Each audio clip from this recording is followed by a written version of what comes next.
খারাপ হয়ে যাবে, উল্টা পাল্টা ওরা বলদ কে বাঙালিরা আমি চাই ভালো বানাইতে, ওরা বলদ হইছে কে? ভিক্টোরি ডে ইভেন্ট মারাও, ভিক্টোরি ডে তোমার আব্বা ব্যান করে থুয়ে দিয়েছে ভিক্টোরি ডে তে গেম, বুঝো নাই? What? Bro, what are you talking about, man?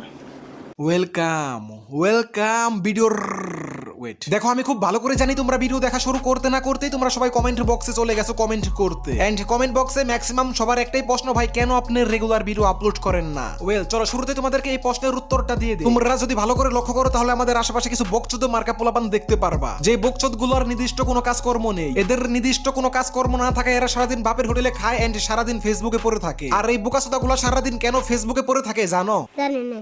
ওকে, না জানলেও কোনো প্যারা নাই, আমি জানিয়ে দিচ্ছি। তোমরা যদি ভালো করে লক্ষ্য করো তাহলে দেখতে পারবা যে তোমাদের ফেসবুক ফ্রেন্ড লিস্টে কিছু বোকাচোদা পোলাপান রয়েছে। এই বোকাচোদা পোলাপান গুলো কোনো কারণ ছাড়া এরা এদের ফেসবুকে স্যাড স্টোরি পোস্ট করে। এন্ড এক কথায় বলতে পারো সবার ভিতরে একটা প্রতিযোগিতা ভাব থাকে যে কে কার থেকে বেশি স্যাড স্টোরি পোস্ট করতে পারে। যেই পোলার এখনো নিচে উঠে নাই দাঁড়িয়ে সেই পোলাও দেখবা যে হ্যাডাটা বইরা ফেসবুকে স্যাড স্টোরি মারে। আমার কথাবার্তা শুনে তোমাদের আবার লজ্জা পাওয়ার কিছু নাই। আমার ফ্রেন্ড লিস্টেও কিছু এমন বোকাচোদা পোলাপান রয়েছে, তাদের এক একটা দেওয়া ফেসবুকের স্টোরি দেখলে মনে হয় যে দুনিয়ার সব থেকে বড় স্যাকাটা এই পোলাই খাইছে। তাদের সেই স্যাকা খাওয়া স্টোরি দেখে যখন তাদেরকে আমি বলি ভাই স্যাকা টাকা খাইছো নাকি, তো তখন তাদেরকে প্রশ্ন করলে তাদের উত্তরটা এমন হয় যে জীবনে একটা প্রেমও করতে পারি নাই, আবার স্যাকা কি করে খাবো? অথচ যেই মানুষটা বললো জীবনে একটা প্রেমও করে নাই সেই মানুষটাই কিন্তু হেডাটা বইরা ফেসবুকে স্যাড স্টোরি পোস্ট করে। আর যখন তাদেরকে জিজ্ঞেস করা হয় ফেসবুকে স্যাড স্টোরি পোস্ট করার কারণ কি, তখন তারা বলে থাকতে মনে করেন খুশিতে ঠেলা গড়তে। ঠিক একই রকম করে যখন আমাকে কেউ জিজ্ঞেস করে সাদিকুল ভাই তুমি রেগুলার ভিডিও আপলোড কেন করো না, তখন আমার উত্তরটা ঠিক এমনই হয়, থাকতে মনে করেন খুশিতে ঠেলা গড়তে।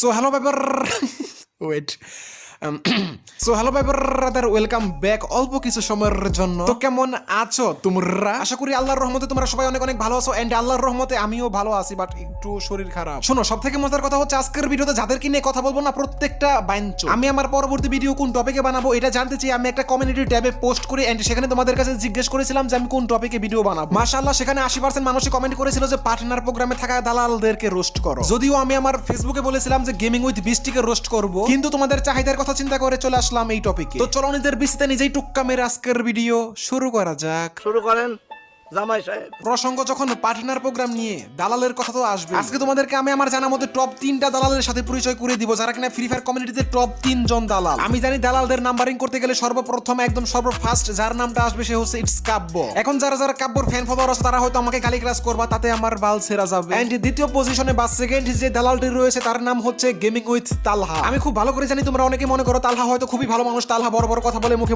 বড় বড় লেকচার মানে, যার কারণে তোমরা তালহাকে অনেক ভালো মনে করো। বাট বিশ্বাস করেন রাসেল ভাই, ইটস কাব্য এন্ড তালহা দুইজনে কিন্তু একই ঘাটের মাঝি। তোমরা হয়তো অনেকেই শুনেছো দুই মুখা সাপ। দুই মুখা সাপ বলতে এই ইটস কাব্য এন্ড তালহাকেই বোঝানো হয়, এরাই হচ্ছে দুই মুখা সাপ। এরা তোমাদের সামনে ভালো সাজার জন্য মুখে বলবে একটা বাট ভিতরে করবে আরেকটা, যেটাকে অনেক বাঙালি শর্টকাটে বলে যে মুখে মধু বাট অন্তরে বিষ। এন্ড 3 নাম্বার পজিশনে থাকা দালালটার নাম হচ্ছে গেমিং উইথ জিহাদ, বাট সে এখন বর্তমানে পার্টনার প্রোগ্রামে নেই। আবার এখন এটা মনে করো না গেমিং উইথ জিহাদ তোমাদের কথা ভেবে পার্টনার প্রোগ্রাম থেকে চলে এসেছে। গেমিং উইথ জিহাদকে 6 মাসের জন্য পার্টনার প্রোগ্রাম থেকে বের করে দেওয়া হয়েছে কারণ সে অনেক ক্লিক বেট করতো। ক্লিক বেট সহ এবং উল্টাপাল্টা ভুল আপডেট দেওয়ার জন্য তাকে পার্টনার প্রোগ্রাম থেকে 6 মাসের জন্য বের করে দেওয়া হয়েছে, বাট তার বিবেজ এখনো রয়েছে।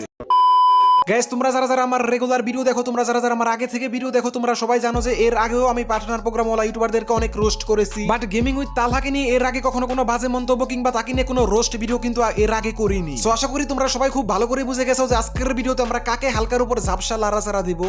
গাইস, গেমিং উইথ তালহা এই নামটার সাথে আশা করি গাইস তোমরা সবাই কম বেশি পরিচিত। এই মানুষটাকে একটা সময় আমি খুবই ভালো জানতাম এন্ড এই মানুষটাকে আমি এতটাই বেশি ভালোবাসতাম যে এই মানুষের সাথে আমি গেম প্লে করে আমি আমার ইউটিউব চ্যানেলে আপলোডও করেছিলাম। বাট যতই দিন যাচ্ছে ততই দিনের সাথে তাল মিলাতে গিয়ে এই তালহা একটা বকচোদ মার্কা দালাল হয়ে গেছে। এন্ড দালালি করতে করতে এরা এমন একটা পর্যায়ে গিয়েছে যে ঘেরে নাকি এরা আব্বা বলতো এখন লজ্জা পায় না। আমি এটাও খুব ভালো করে জানি যে তোমরা অনেকেই আছো তালহাকে অনেক বিশ্বাস করো, তাকে অনেক ভালোবাসো। এন্ড এটাও আমি খুব ভালো করে জানি যে অলরেডি অনেকে আমাকে কমেন্ট বক্সে গালিগালাজও করে ফেলছো কারণ আমি তালহাকে নিয়ে কথা বলতেছি। তো চলো তোমাদেরকে এখন দেখাচ্ছি কেন আমি তালহাকে নিয়ে উল্টাপাল্টা বাজে মন্তব্য করতেছি। এন্ড আশা করি এটা দেখার পর তোমরা নিজেরাই সেই কমেন্টটা ডিলিট করে দিবা। ভিক্টোরি ডে ইভেন্ট মারাও, ভিক্টোরি ডে তোমার আব্বা ব্যান করে থুয়ে দিয়েছে ভিক্টোরি ডে তে গেম, বুঝো নাই? তোমরা অনেকেই হয়তো জানো ইতিমধ্যে পার্টনার প্রোগ্রামে থাকা ইউটিউবাররা 16 ডিসেম্বর উপলক্ষে একটা বান্ডিল গিভওয়ে করতেছিল। লজ্জার ব্যাপার হচ্ছে বান্ডিলটার নাম আমি আমার মনে নাই, যাই হোক এইসব বিষয়ে আমি আসলে নজর রাখি না। এন্ড ওই বান্ডিলটা গিভওয়ে করা হচ্ছে লাইভ কাস্টমের মাধ্যমে। কাস্টমে যারা যারা উইন হবে তাদেরকে ওই বান্ডিলটা গিভওয়ে করা হয়েছিল। যদিও গ্যারেনা থেকে দেওয়া সেই ফ্রি মালটা নিয়ে তারা অনেকেই স্ক্যাম করেছে, অনেকে নিজের ভাই বোনদেরকে দিয়ে দিয়েছে বান্ডিলটা তোমাদেরকে না দিয়ে। গ্যারেনার অফিসিয়াল থেকে তাদেরকে বলা হয়েছে লাইভে কাস্টম আইডি পাসওয়ার্ডটা দিয়ে দেওয়া হবে, তারপর যারা যারা কাস্টমে ঢুকতে পারবে তারাই শুধু কাস্টম খেলবে। বাট বাংলাদেশি পার্টনার প্রোগ্রামের সোনার ছেলে মেয়েরা কাস্টমের আইডি পাসওয়ার্ড আগে তাদের বন্ধু বান্ধবদের নিজের ভাই বোনদেরকে দিয়ে রেখেছে। যাই হোক, আমাদের এই চুরের দেশে এটা আজকে নতুন কিছুই না, আমাদের সবকিছুতে স্ক্যাম হয়। এন্ড আজকের ভিডিওর টপিকও কিন্তু এটা না। ইনশাআল্লাহ আমি যদি সুস্থ থাকি তাহলে আমি আমার পরবর্তীতে দেখাবো সাদিয়া গেমিং কি করে স্ক্যাম করেছিল এই বান্ডিলটা। সুতরাং তোমরা এক কথায় বলতে পারো এই ভিডিওর মাধ্যমে সাদিয়া গেমিং কে একটা ওয়ার্নিং দিতেছি, সে যদি নিজের মুখে স্বীকার না করে তাহলে কিন্তু নেক্সট টাইম কি করবো এন্ড কি হবে আমি নিজেও জানি না। তবে সাদিয়াকে আমি বলতে চাই, ভালো হয় যদি নিজের মুখে স্বীকার করো যে তুমি চুরি করেছো। তো চলো এবার ভিডিওর মূল টপিকে। তালহা লাইভ স্ট্রিমে কি বলেছিল। ভিক্টোরি ডে ইভেন্ট মারাও, ভিক্টোরি ডে তোমার আব্বা ব্যান করে থুয়ে দিয়েছে ভিক্টোরি ডে তে গেম, বোঝো নাই?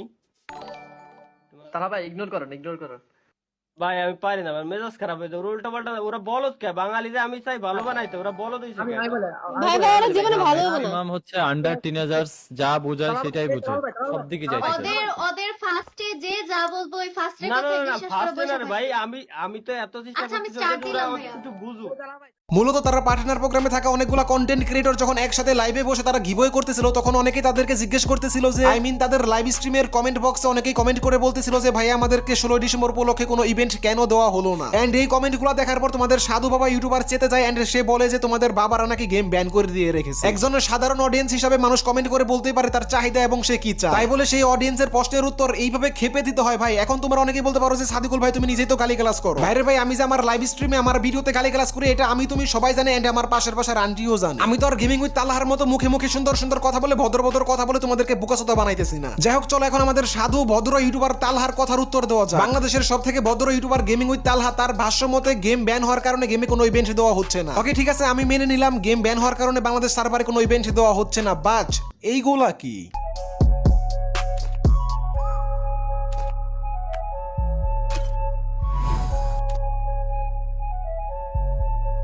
ও আচ্ছা, এগুলো তো কোনো ইভেন্টই না। গেমের ভিতরে ব্ল্যাক টি শার্ট এসেছে, সেটা তো কোনো ইভেন্টই না। গেমের ভিতরে কুবরা এমপি40 এসেছে, সেটা তো কোনো ইভেন্টই না। এগুলো হচ্ছে বাইনতুর তালহার আব্বা। অবশ্য গেমিং উইথ তালহা পার্টনার প্রোগ্রামে থাকার জন্য গ্যারিনাকে আব্বা বলতেও রাজি হবে। শুধু তালহা না, আমাদের দেশে পার্টনার প্রোগ্রামে থাকা ইউটিউবারদের জন্য আজকে আমাদের দেশের এই অবস্থা, আমাদের গেমিং কমিউনিটির এই অবস্থা। এরা হচ্ছে এক কথায় বলতে পারো মানুষ রূপী কুকুরের বাচ্চা। গ্যারিনা যখন বলবে তখন এরা কুত্তার মতো ঘেউ ঘেউ করবে। আর যখন এই কুকুরের বাচ্চাগুলোকে যখন কেউ কুত্তা বলবে তখন এদের গায়ে লেগে যায়। যখন এদের গায়ে লেগে যায় তখন এরা সাধারণ মানুষকে বোঝানোর চেষ্টা করে যে পার্টনার প্রোগ্রাম খারাপ কিছুই না, পার্টনার প্রোগ্রাম হচ্ছে দুনিয়ার বেহেশত। তো যাই হোক, এসব কুত্তার বাচ্চাদেরকে নিয়ে বেশি কথা বলতে নিজেরই লজ্জা লাগতেছে। আজকে এরা টাকার লোভে পড়ে এদের সাবস্ক্রাইবারদের সাথে বেমানি করতেছে, কালকে এদের বাপ মার সাথে এরা বেমানি করবে। এরা তো এমন। ভিডিওর শেষে আমি আবার বলতাছি, যেসব গ্রামের স্বাস্থ্য ভাইগুলো তালহার ফ্যান ফলোয়ার আছো তাদেরকে আমি বলতে চাই, তালহাকে তোমরা দুইটা প্রশ্ন করবা। তালহা তো তোমাদেরকে নিজের মুখেই বলেছে যে গেম ব্যান হওয়ার কারণে গেমে কোনো ইভেন্ট দিচ্ছে না। তাহলে বর্তমানে গেমের ভিতরে যত ধরনের ইভেন্ট চলতেছে, এই ধরো এখন চলতেছে হচ্ছে কুবরা এমপি40, ব্ল্যাক টি শার্ট, এগুলো কি তালহার বাপে দিয়ে গেছে? সো এখন তোমরা যতগুলো তালহার ফ্যান ফলোয়ার আছো তোমরা যতই চিল্লাচিল্লি করো, এক্সাদিকুল আর্মির সামনে তোমাদের টাইম নেই ভাইয়া। ও আচ্ছা, তালহার কিছু আবার মূর্খ সাবস্ক্রাইবার আছে, তারা আমাকে লাইভে কোশ্চেন করেছিল যে আমি নাকি তালহার নাম ইউজ করে ভাইরাল হতে চাই। ভাই তালহার যে সকল মূর্খ সাবস্ক্রাইবাররা আমাকে এই সকল কমেন্ট করেছিল আমার লাইভ স্ট্রিমে, তাদেরকে বলতে চাই ভাইয়া শোনো, এত লেভেল চুতাইতে আইসো না। আমি জানি তালহার সাবস্ক্রাইবার আমার থেকে 3 গুণ, বাট